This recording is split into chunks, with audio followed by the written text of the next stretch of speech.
Rand Paul is condemning evangelical Christians for supporting Israel.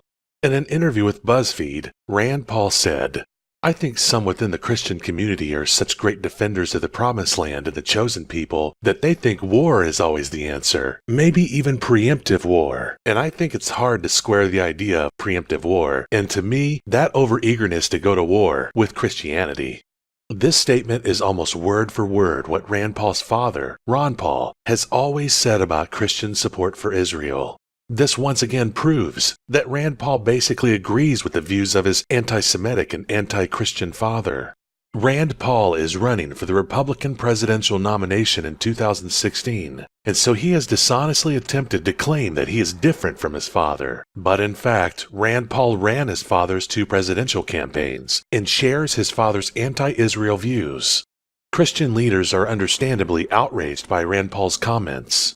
David Brogg, executive director of Christians United for Israel, said, "But I must disagree with the assertion that these wars are somehow linked to Israel. Israel did not want a war with Iraq, and it certainly did not ask for it. And Israel remains the only nation in the world which is fighting America's enemies on America's behalf so that our sons and daughters don't have to."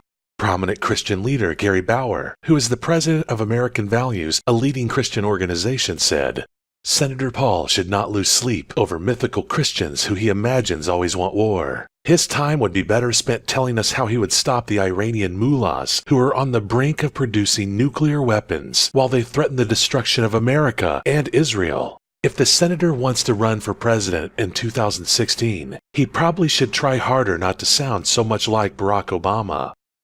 Like his father, Rand Paul is anti-Israel, anti-Semitic, and anti-Christian. As he runs for president, Rand Paul will try to fool us by pretending that he supports Israel, but in reality, Paul's foreign policy views are to the left of Barack Hussein Obama. If you agree, then join our great forum. You don't have to be Jewish to join. The link to join is below.